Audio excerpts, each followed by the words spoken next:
other one's uploaded right away, by the way. I did. Cool. All right, welcome everybody to another Open Game Data Open Office Hours. Just as a quick reminder, as we start with all of these, the Open Game Data community is this NSF-funded research incubator, bringing together a collective of researchers that are interested in the use of data generated in and around games to advance scientific understanding of thinking, learning, and decision-making. And we have two primary goals in this community. One is to compile a collection of resources and best practices on how to do game-related stuff or data-related stuff with games. And then also, ultimately, our goal will be to build concrete research infrastructure to support these kinds of practices and our collaboration with each other. We have a number of open game data resources available already. So there's this open game data website hosted by Field Day Games, which provides data sets and data processing pipelines and examples of some of the things we would like to get to as a broader community. We have a Slack where we communicate with each other to share ideas and resources and then also organize these sessions. And then we have these open office hour sessions where somebody or multiple somebodies potentially presents on work they're doing and they workshop with the community to kind of think about what they could be doing next. And so how these sessions work is they're modeled on a series of sessions that used to take place in the Statistical Education Research Group here at Carnegie Mellon. Where a student or a postdoc or somebody would present on work they were doing in progress, and they would just publicly workshop with a member of the statistics faculty and just get advice about how they could be thinking differently about their problem or how their code might have been not articulating the actual question they were trying to ask or something like that. And it was a super valuable thing to just kind of be in an audience and watch experts kind of diagnose problems and think through them and kind of work. And so these sessions are recorded to kind of share with the community and create a library of these resources and examples on how to do this kind of work. Some things to keep in mind, presenters are showing work that is in progress publicly, and this can take courage, so please be considerate about that. Our goal here is to really help the presenters understand and achieve their goals and kind of move their work forward. But also these sessions are all about learning for everybody involved. And so if somebody mentions a concept you don't understand, feel free to raise a hand, ask a question or clarification or something. And if you have any suggestions for the people that are presenting, feel free to raise a hand and share those as well. All right, and then we will hand off to the presenter. And so you might have seen on the Slack, we had a last minute change of schedule where our scheduled presenter needed a little bit more time. They'll be back in early June. And so in the meantime, I thought I would share a project that I am working on. And so I guess I'll hand it off to myself.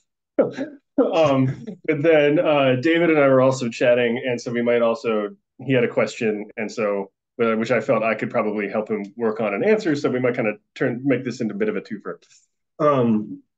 That's the plan. Let me see where all my is. I'm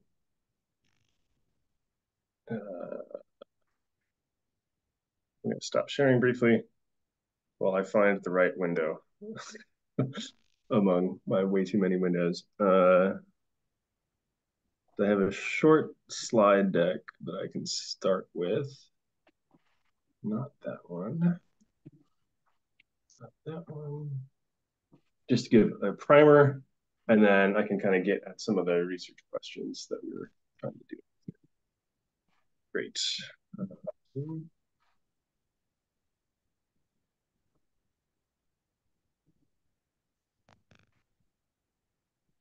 All right, there we go. So this is not the RMB 2020 presentation.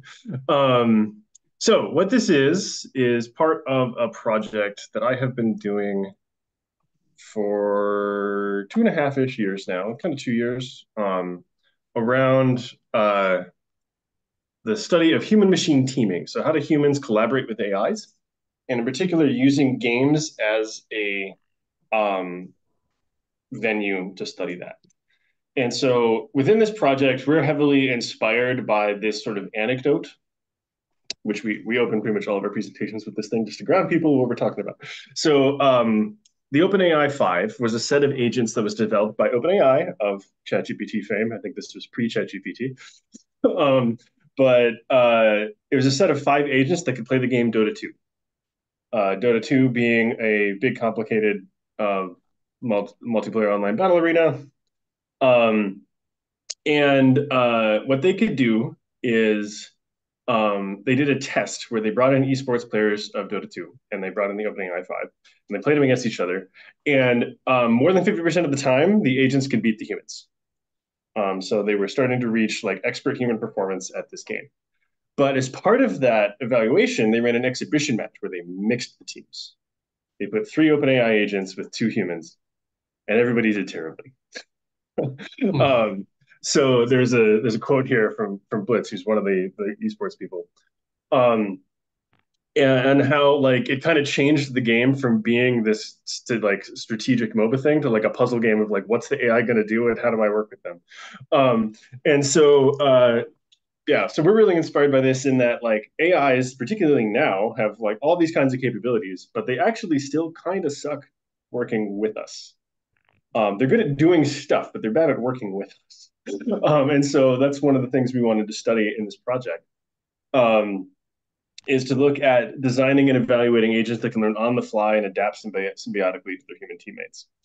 And what my team has been doing here at CMU is what we've been calling speculative game design, where within the human machine teaming space, you can kind of think about like what seems obvious to do right now, but we might actually prefer something that is broader out. So rather than looking at what the probable future is, we want to look at what are some plausible futures, what are some possible futures, and really what we're looking for is this preferable space. So if we just kind of stuck with what's obvious right now, we wouldn't necessarily get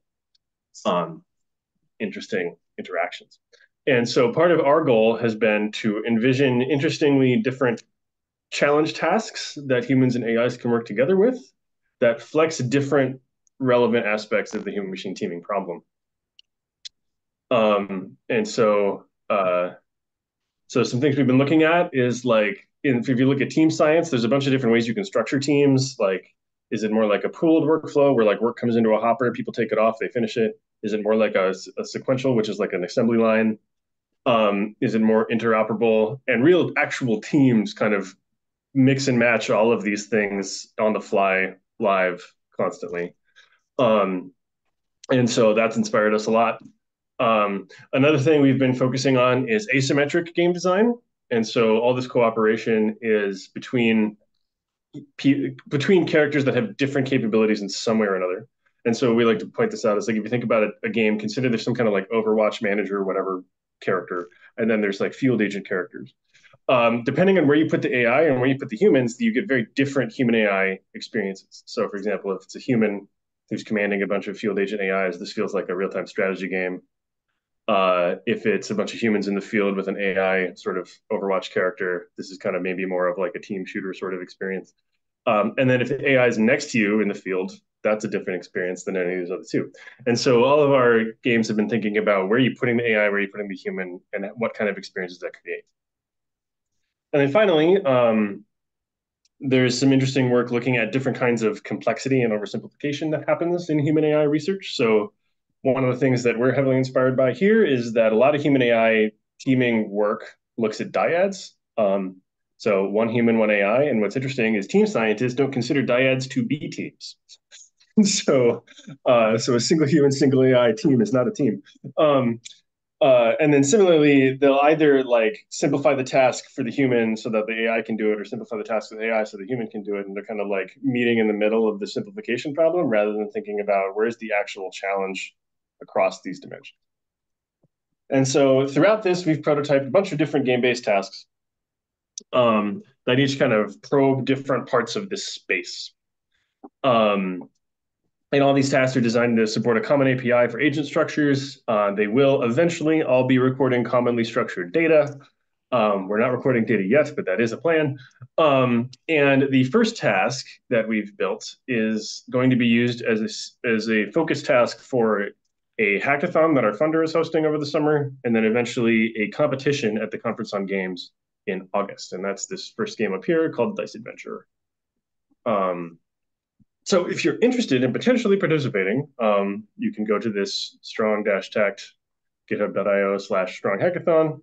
So this is our sort of competition webpage where there's more information on all the logistics of the competition. And um, and so one of the things that's kind of come up with this dice adventure game is right now we're at the point of we're thinking about what instrumentation do we want to collect, what kind of data do we need, and then what kind of measures and things do we potentially want to measure. And we kind of have two core questions, I think, at the moment right now. One of them is we've mentioned this is a competition. How do we determine who wins? We have some thoughts on that. We already have some ideas there. We wouldn't have been able to hold a competition without at least partially answering that question. But there's some interesting nuances when you think about some of the game mechanics and the structure. And then the other one, which is more of a research question and less specifically about the competition, is what does good coordination in this game look like? And how could we, like, if we wanted to say this agent was a good collaborator, how would we just approach defining that given the structure of this game? Um, and I think that's where having a little bit of background on how this game works will be helpful.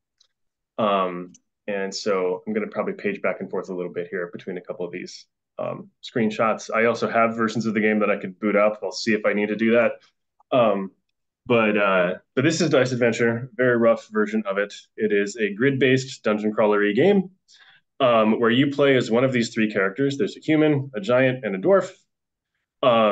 And there are a series of challenges that you'll encounter. So there's rocks that'll block your path, there's traps that'll hurt you, and there's monsters who will fight you. And where the dice come in is every character has different stats they roll when they encounter challenges. So there's kind of a triangularity here where the dwarf being small and fast, if I were to rewrite the narrative, they'd probably be a halfling, but they are really bad at breaking rocks. They are really good at overcoming traps. This table is actually out of date. And they're middling at fighting monsters. The humans are all right at rocks and traps and really good against monsters. And then the giants are really good against rocks, really bad against traps, and like middling against monsters. And then similarly, they have different vision ranges. So here, this is the giants view. They can see everything because they can see a 3x3 grid. The dwarf can only see, or the giant can see a 7x7 grid. The dwarf can only see a 3x3. So if I was actually looking at the dwarf's view, they'd only see like these things, and they wouldn't see the rest of it. Humans can see 5x5. And so there's a difference in vision, there's a difference in how many action points they have, and there's a difference of how they can fight stuff. And the goal is each character has to get to their shrine. So each character has a matching shrine. And then once all the shrines are active, they have to get to the funnel. And along the way, they have to communicate with each other through a limited communication channel of sending pings. So you can drop these different pings on the map. And we've intentionally not given them semantic names, at least to humans. So there's this red exclamation point thing, there's this blue flag, there's like this purple arrow, and there's this yellow question mark. They used to have more semantic names, but we're kind of curious to see how do players collectively kind of come to a understanding of what do these things mean to their team. Um, and uh, and then another interesting challenge here is players first they go through a pinning phase where you can place down these pins and send messages to your teammates, and then they go through a planning phase where everybody plans out the motions they're going to take that turn. Um, and then they submit those, and then all the teams moves happen simultaneously. So that adds extra challenge to the human AI collaboration side of things in anticipating what your teammates are going to do.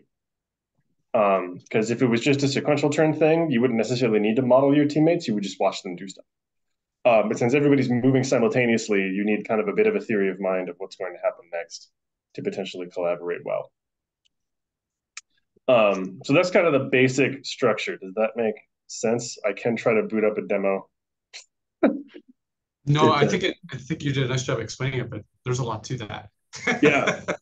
there's a lot of subtlety in the design, uh, and also it's all parameterizable. So these levels are actually just text files. that have like every grid space is two characters, and we just have like an ASCII representation of the world. And you can, or if you wanted to, like another side interesting thing we could be doing with this project is generating levels using different techniques. But then also changing the stats of the monsters, changing the stats of the characters, everything can be configured. And one of the things we will do in the competition is change the stats. So if people have AIs that have learned of like how to just be like the dwarf with this specific set of stats, we will change the stats on them. And so it's kind of a transfer test for their AIs. Are the stats But revealed to the player in any way outside of trying to do stuff and finding out? I mean, the vision is going to be clear, but yeah. So these down here uh, are the stats for the giant. Like these are your stats. So against a monster, you'd roll a d6. Against a rock, you'd roll a d8. Against a trap, you'd roll a got it. d4. And then we are adding in a interface because so there's another nuance here is thinking about data. We don't necessarily have log data yet, but we do have a interface for AIs to hook into the game. So we already have things for like sending state snapshots and Yep. executing actions and all this. So it's actually quite easy to take that and just attach it to a logger because it's pretty much already there. But the AIs already do see this. They get to see everybody's stats. They get to see the stats of any monster and everything. And so we've been working on interfaces so that there can be sort of human AI parity and information. Yep. Because it's not fair if like the AI could essentially calculate its probability of every fight, but humans can't because they can't see the data. So that's been an interesting challenge as well of like, are we adding things that people can see that AIs can't, or that AIs can see and people can't, and do they, in principle, have sufficient information to be on a level playing field? Um, but yeah, we have some sketches of interfaces really if you hover over, we'll show you like what would you roll if you did this, what would you roll if you worked with each of your teammates because you can fight things together. And then what would you roll if all three of you converged on this thing? Huh. Um, but then a challenge we have, or a challenge we kind of leave open to the players is, well, how do you communicate that we should all meet here? When the only method of communication you have is dropping one of these four symbols on a thing. And they haven't been predetermined, and there's no way to do it outside of Yeah. yeah. So some things we've thought about thinking, looking into this competition, it's possible we've gone too far in limiting communication, Uh-huh. and we might need to walk it back a little. And we're Uh-huh. open to. um, but when we started out, this was maybe 3 months before ChatGPT exploded, and NLP seemed plausible.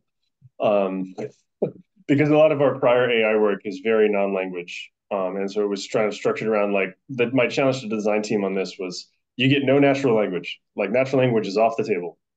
Yep. Or rather, that natural language could be added in, but don't assume it is there. Because another thing you'll find if you look at a lot of asymmetric cooperative games, they're all get a bunch of people, throw them into some weird situation, give them a mic. And I'm like, what if you take the mic away? Uh-huh. And how do you work together? So, um, sort of a side benefit of this project has been exploring asymmetric game design generally. Um, Wow, what a cool project. yeah. It's got so many elements to it. Um, I just to yeah. get like some baseline, like pulling out, like just think about the game and humans, Mm-hmm. um, and not even think about the AI part of it. Mm-hmm. What like what work has been done so far to have lots of people play this game? Yeah. So we've done a little bit of play testing. We frankly need to do a lot more.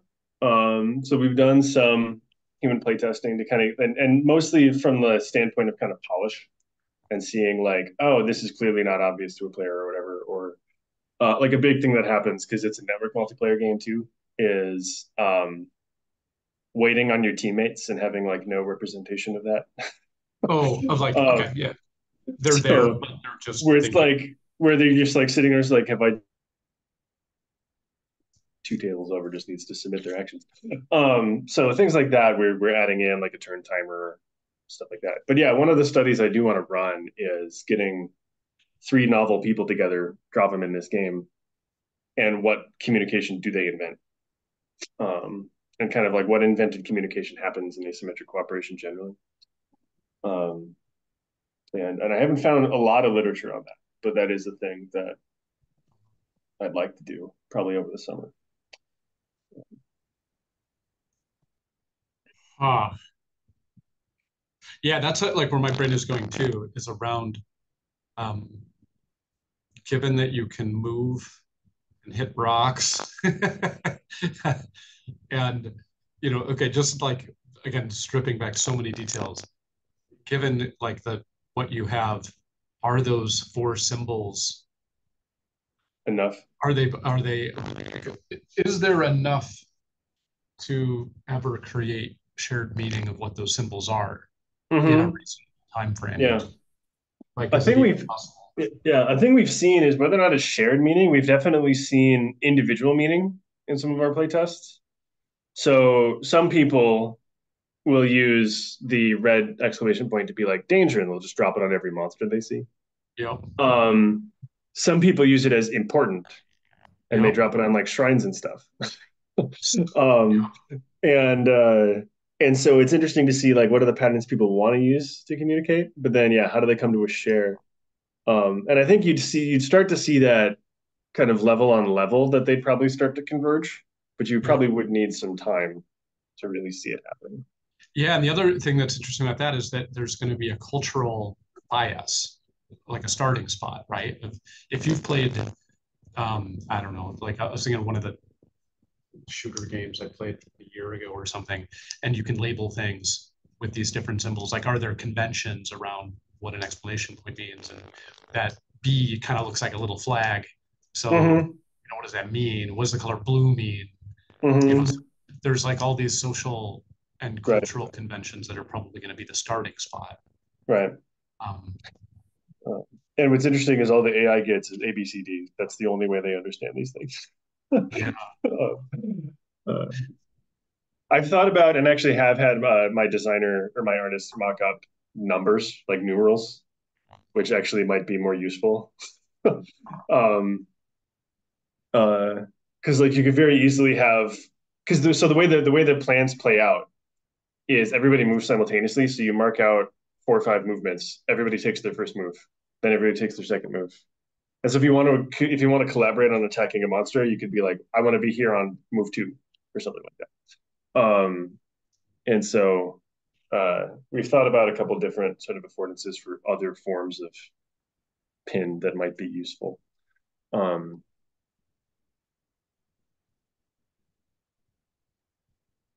One small question about the AI stuff. I mean, mhm. is AI have some predefined um strat I don't see strategy, but does it have any like predefined logic or like it just a plain uh paper? Yeah. So the for the competition, Yeah. we have an AI interface. So essentially, it's a system for requesting states and taking actions, and you can invent whatever AI you want to try and play the game. We're going to provide a baseline that's going to essentially be a reinforcement learning agent that's learned through starts out random and then learns through some self play. It's not going to be very good. We're not going to train it very deeply. It's mainly there to be a baseline. We're also thinking we'll probably. I want to also create an agent that can cheat. So like using classic game AI strategy rather than having it like be limited by its fog of war. You could if you had full access to the game state, you could optimally plan the answer. And so we might have that as kind of the other side of baseline, where it's like there is presumably an optimal way to beat every one of these levels, modulo unpredictability of coordination of teammates. Um, and so we could establish kind of those bounds that like there's one agent that's kind of just taking random actions, kind of sucks. Does a lot of pinging, doesn't do a lot of movement right now, is its current state. And then we could come up with an optimal version. But beyond that, it's kind of up to whatever AI designers want, and they can try whatever they want. There's the game is available on GitHub. There's also a lo-fi Python version of it. because it is a little hard if you're training like a reinforcement learner that's just doing random actions in self play. If you have to like boot up multiple Unity clients just to do that, it gets a little resource heavy. So we built a basic Python one that goes a lot faster. All the rules are the same, but um, that helps for like creating those lower pi agents. We're also working on another agent that is that learns hierarchical task networks from demonstrations, which is kind of based on some of our own prior work, which will probably run as part of the competition. But since we're hosting the competition, we're not allowed to win, so uh, we probably won't put the strongest agent in there. Because another thing we do want to look at down the line on this project generally, we're not focusing on it strongly here, but right now it's essentially any agent you want, and we're assuming they're going to be reinforcement learners for the most part, because that's pretty common in game AI. But what we'd love to have is a track for online learners, so like agents that learn during the play session rather than agents that have learned by playing the game a billion times, because that's a lot harder problem, and also becomes kind of challenging to think about how do you evaluate that in like a competition. So if an agent is learning online during play, uh, do you save its end state and that's where it starts its next match, or do you start it at that same like blank slate state every time it plays a competition match and it's about learning within the session? Um, and then that gets a little weird of like, do you cache every single thing? Do you cache every updated version of the agent so that you can play it like any memory state or something? And that gets kind of weird to think about data wise. But but yeah, right now we're kind of unopinionated about how the AIs are built. There's a set of actions that are available. There's states that are represented in JSON. We've thought about like providing a way for agents that use like the actual pixel image, but the JSON image is going to be just easier for everybody. Yeah. And is the competition about programming the AIs? Both. So it's both. Okay. So it's going to work because we actually got some money to award to the winner. And every team is going to be at least partially human and partially AI. There's not going to be any full AI or full human teams. We'll run them for like comparison's sake and like science, but they're not part of the competition. And then essentially the winning team gets to split the pot. So if it's two humans and an AI, the person that built the AI gets something, the two humans get something. If it's two AIs and a human, and so that's kind of how we're going to do it.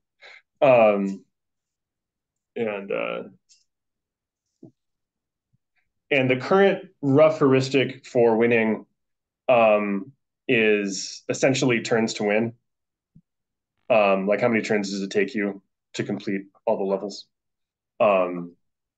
With some modifiers in there for if you die or if you take too many wounds or something, you'll get some negatives. But it's essentially how far into the game can you get? Yeah. That seems like a not quite obvious, but certainly a strong start. Like a really reasonable one, maybe is a better way to put it. Yeah. And it's like how many penalties and things and how much do you want to balance and tune the different dimensions you can include in that. But that's going to be the rough top line. But one of the interesting challenges here has really been like, what does good coordination look like in this game? Yeah, that's exactly like the metrics around that. And I was curious that you talked about hierarchical like approaches and ways of breaking the task up, and that seems to be the most fundamental one. Is like, what evidence would you have if those four symbols took on shared meaning? Not only even rewinding collaboration and being like assuming communication is a part of it, how would you break that part of it down? And what evidence would you have if people have shared meaning? And you've already analyzed a bunch of humans playing this, right? People playing it. Better yet, how would you do that without having 10,000 moves? When you only have like hundreds of moves, can it even be done? Mm-hmm. Where there's evidence of shared meaning, right, and use of collaboration, or use of communication within collaboration. Mm-hmm. Yeah, because another sort of interesting challenge, a lot of work in this space is done in this Overcooked gym.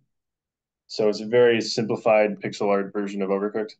Uh-huh. Um, and uh, in that one, there was one paper that worked on like generating kitchen layouts that maximized collaboration, and they essentially were optimizing like proximity because in Overcooked, like positive collaboration is essentially like handing stuff off to each other a lot. You spend a lot Uh-huh. of time close to each other. Walking takes time. Yeah, but in this game, that's not necessarily an optimal strategy. Uh-huh. Like maybe you want to divide and conquer. Uh-huh. Like one optimal. There's kind of a spectrum of potentially optimal strategies in this game. One is everybody just travels together. You defeat everything together. You will be much more likely to beat every challenge if you travel together, but you'll be really slow. This is a very basic example of a level. This is like the tutorial. Most of the levels are like 10 by 10. They're much bigger grids. Mhm. Um, and and so if you travel together, it would take you a really long time. The complete opposite of that is complete divide and conquer. Yeah. But then you might encounter things that you're more likely to lose. You probably die more often. And so optimality probably sits somewhere in the middle. um, and and it's hard to tell what is desirable. Um, Yeah, because that was where my brain first went to was, um, the idea of it's an asymmetric game. So one of the metrics you can have would be how often does someone prioritize um, seeing the relative advantage of another character's stats for a given challenge, and it's basically how often do they back off, as a behavior of a mm, rock or of an mhm. enemy or um, Like avoidance. yeah, like when they know that they're a mismatch. So you basically Hmm. like a mismatch for the challenge metric, which you already have because it's just the dice sides. Yeah. And how often, when there is a threshold there of mismatch of their own skills, do they not go at the thing inefficiently? Um, so that's a yeah, you're avoiding it, right? The other way would be how much do they understand their own skill and go for it. So the thing that's complicated there, though, is then an optimal strategy is going to not just be is it a mismatch, but where are my teammates at, specifically the ones that are better equipped for this skill, and there's a trade-off to waiting for them. So Hmm. as soon as you start playing this out, I feel like the almost the only way to approach any of this analysis is by creating data driven taxonomies of strategies. And it's like the whole thing has to be data driven the whole way down because there aren't just winning Right. strategies and whether you're discovering them. Yep. Yeah. Yeah. And that's been my kind of message to the team as well. Like we got to see what people want to do, and then decide how we feel. Yeah, it's almost like step one is just developing Yeah. classifiers of strategies. Hmm. The other way, I mean, like I think to dig a little bit deeper on that, strategies is kind of a big word, right? Yeah, it is. Uh, it might be interesting to see whether you could identify sort of really granular like patterns of moves where moves might be moving on the board or taking an action on an object or whatever, and trying to identify really granularly um, individual behaviors. Um, because then, like, especially with that like hinting system, I could imagine looking for certain sort of granular, like if the exclamation point always is followed by giant moving to smash a rock or whatever. Um, and I can imagine that as sort of a path towards identifying communication or identifying strategy, shared strategy. As opposed to sort of saying like really big picture, let's build a classifier for a type of player. Hmm.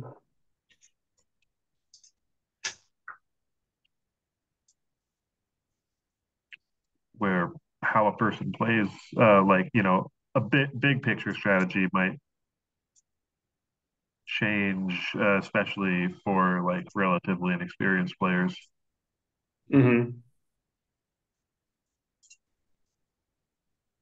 And that's another interesting piece of this is that everybody's a relatively inexperienced player. Yeah. Part of the as an interesting side benefit, I think. Some people ask us sometimes like, why did you build your own games rather than like leveraging games that exist or trying to do mods or something? And it is kind of interesting making your own game that there is no ingrained, like there's no meta for this game. We don't know. And I actually kind of like that rather than like, because I think actually the real thing from the OpenAI 5 problem is the AIs didn't play by the meta and that screwed up esports play. But Exactly. Yeah. if there's not an ingrained community knowledge on how you're supposed to play this game and you're learning with the AIs, maybe you just end up deferring to the AI more often, which is the thing people have seen in similar projects. But it's harder to do when it's a 3-player game. So Yeah, because that seems to be, at the center of how you would want to pair. I don't know how to model this or what data you think about this, but it seems to me that if I was part of this competition as a human and someone else was thinking about AIs, my first question as a human would be, what are strategies that lead to success? Leveraging the unique affordances of AI to run 100 million iterations in 10 minutes. So it'd be like step one is like explore the decision space of the game and feed back to me replays of, I don't know, the 10 highest scores or, something, or 10 best scores, or something like that. It's like use the capacities of the AI to quickly grok the potentials of the design space. So that your pairing now is not happening in task. Your pairing is kind of outside of the task, right? It's like an AI assistant. It's a meta. It's tell me the metadata about the game using AI. I'm like so remembering, early World of Warcraft and having a young person coach me into some of the very well established conventions of how to do battle. For example, like the idea of a tank, like as a strategy. And you're like, eventually I might have figured that out, but that's not how people learn to play this game. It was like, as soon as a discovery like that is made of a strategy, it rapidly moves through the communication channels of human players. And then immediately, becomes a strategy where you hop in with a new team and based on the type of character, whatever, they assume that you're going to know certain strategies. So there's all this like, and with a game that hasn't been discovered. Yeah. Another thing that I'm really interested in as a follow-on to this work, probably won't be part of this project, but I think this project affords it in a really interesting way. It's kind of similar how you were talking about how you were coached through learning the meta of WoW by like a kid, presumably in game, right? Yeah. Yeah. And so how do we teach each other games in game? Yeah. Well, and then that would turn into how would we want to teach the AI about the game while in the game? Because there's not a lot of the like interactive task learning and machine teaching and stuff. It's either go ingest a billion data points and batch learn, or it's like set up a particular instructional environment out. It's kind of additional or on top of the task, and it's rarely while you're in the task itself. And how do you do that, particularly when all you get is pings? We might need to add a few more channels of communication to this. We can do that. Yeah, exactly. Because that's the model we got from WoW and Lineage and stuff. In my mind, it's a lot of the early Constant Steinkühler work. Analyzing how training was happening in game, but again, it's all using chat. Right. So, it was just really clear. Human language was so that's like the biggest channel, but then the other one around it was the websites that different guilds would set up. So they would actually publish models, how to level up quickly, how to approach battle with certain characters. So again, it's all happening in the human language domain. But here, if you could replay that whole thing, what they didn't have access to was the ability for an AI to use millions of data points to inform strategies and to feed that back to them, and then have humans try to understand them for the winning approaches when time wasn't an issue. Like logic even wasn't an issue. It was just a brute force search.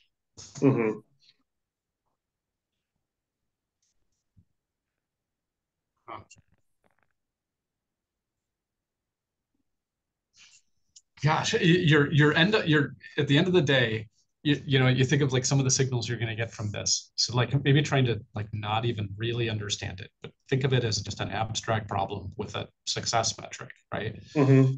It feels like if you really get away from the game, really get away from the strategy, you're going to end up with things like all the sessions and how many moves it took them to beat a given level, and so that's going to give you a metric to sort on, and then the correlations and sequences around all the high level moves, like how often they used communication tools, how often they looked at those, like, so it seems like you can get some of that is going to shake out somewhat quickly. But I think you're going to have so much human in the loop, kind of qualitative research of thinking through what those moves mean.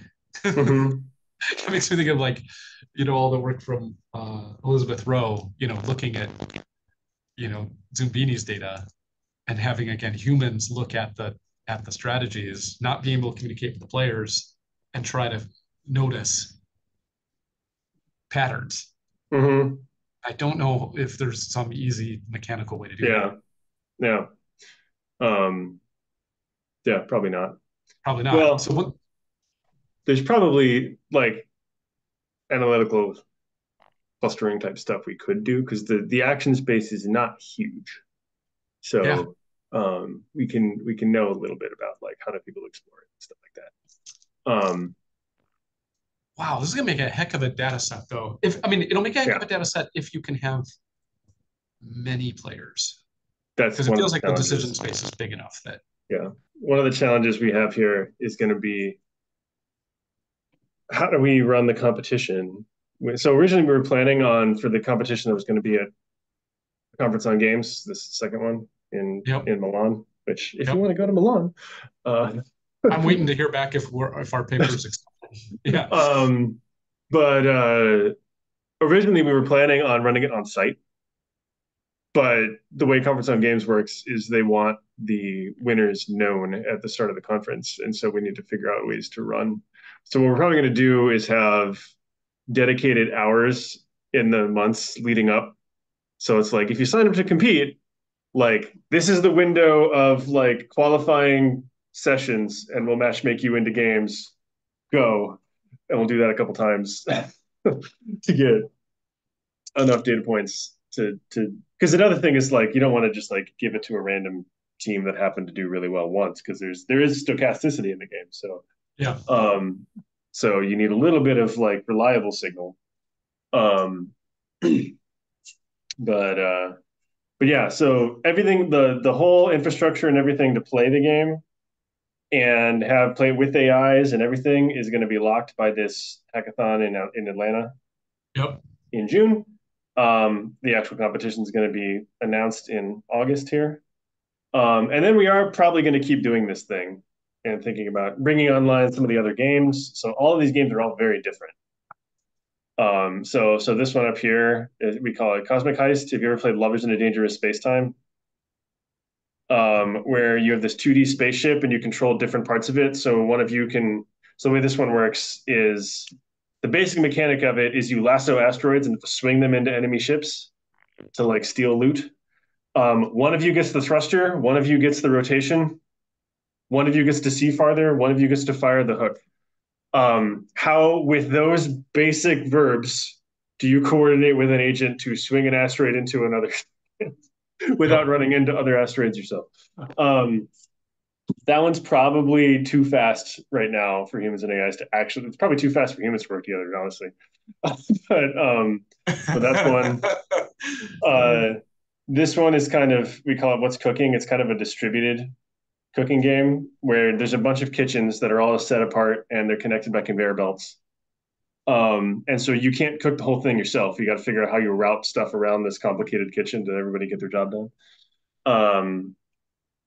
This one was there was a team of shoplifters and a team of security guards, and you had to like hide in the guard in the crowd to not get caught. That one didn't get much more fleshed out than that, but because the model of having enough random crowd things to plausibly hide in was really what killed that. That's a really hard design problem.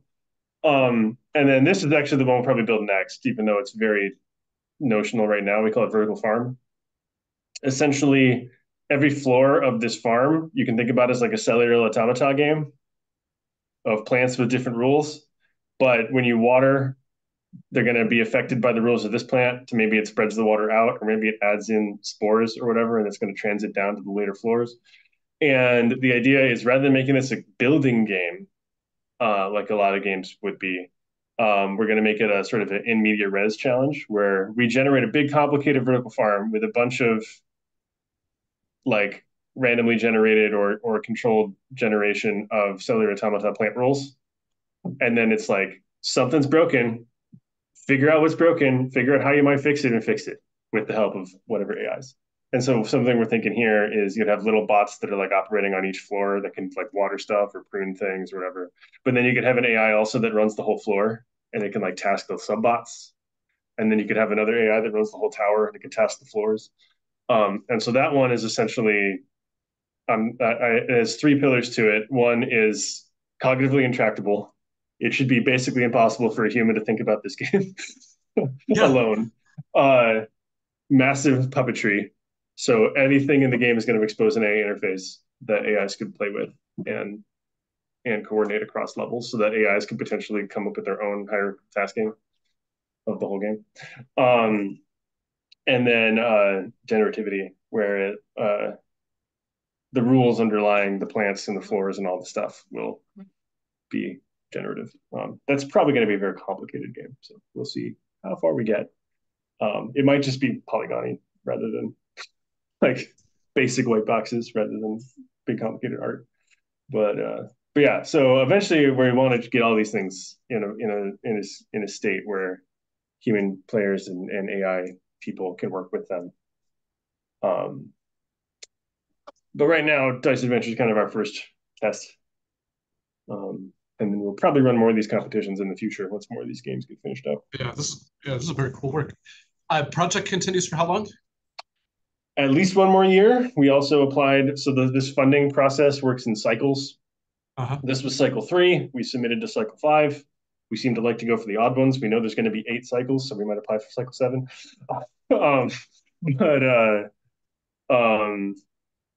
But it at least goes for it guaranteed one more year. Probably going to get 3 more on top of that, but slightly different shape at that point. Cool.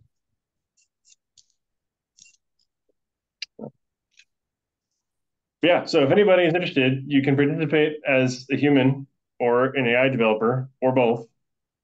And would actually love to have some insight of anybody who's actually trying to participate and what the not behind the curtain experience is like. It's pretty raw right now because we're still finishing up revisions on this game and having a good demo version of it. We're looking to have that locked within a week or two, but and then we're going to continue making like cosmetic improvements and stuff like human readability and stuff like that. But right now we're working on a version of the game that can play both online and locally, so you can play 3-player local. Mostly just to get a sense of the game because the whole fog of war system really breaks down if you can swap between the characters. But then and then also the system to have an AI interface where you can play with an AI, and that at least will have the random reinforcement learner available at the start, so you can play with something. It's going to suck, and you probably won't be able to finish the game. Yeah, but it's going to be random. I might have somebody work on an optimal planner version too, just so you can have some competent teammate. But yeah, that's the whole thing. So getting all of the network multiplayer and all that stuff working too has been its own kind of nightmare with this. But yeah. Are you willing to share data sets of what comes out of the? Yeah, totally. We need to figure out how exactly it's going to work. And my plan is everything will get logged totally anonymously, and unless you want to be in the competition, in which case we'll give you like a competition ID, and you essentially drop that into the thing. That'll show up in the log, but it's going to be some like UUID that doesn't really identify anything. And then we'll do all the scoring based on it. So Yeah, that's great. And then those will also be tagged not just with human actions, but also like this is every API call the AI made. And so you'll be able to know like this is the AI player, this is the human player, how do they work together? Yep. Stuff like that. And because I like to have overly verbose logs, they probably will be a bit heavy, but we can probably come up with ways to have processors that shrink them down a little bit. But the thing I still got to figure out how to do is with the multiplayer. It's possible we might accidentally generate like every client's generating logs of all three players. So Yeah. how to prevent that problem is a thing I haven't quite figured out yet, but I will. There is like a master client in the way it's set up, so maybe we just have the master client do all the logging. But yeah, we'll have to solve that eventually.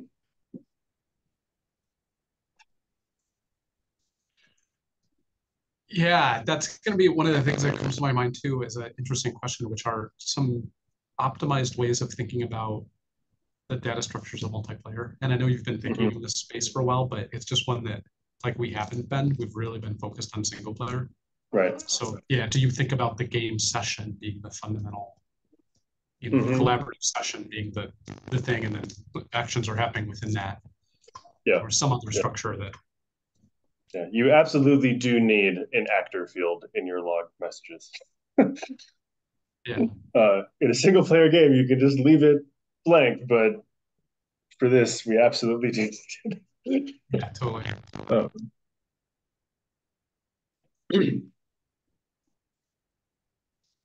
yeah, I noticed we're coming up on time. Yeah, we're there. So if anybody is interested in participating in the hackathon or the competition, let me know. I'm happy to provide more pointers. And then yeah, next session in 2 weeks is, I believe, currently Jesse Younger. Good. Going to come and talk to us. With team, I think. I think it's going to be a collaborative. Probably with team, yes. From PBS Kids. That'll be really interesting to hear about. And then Dave, you're on after that. And then we have a blank slot for anybody who might have a project. I might see if I can get somebody to jump in on that one. And then we will hear from Isadora about Calypso after that. So I think a good schedule going forward.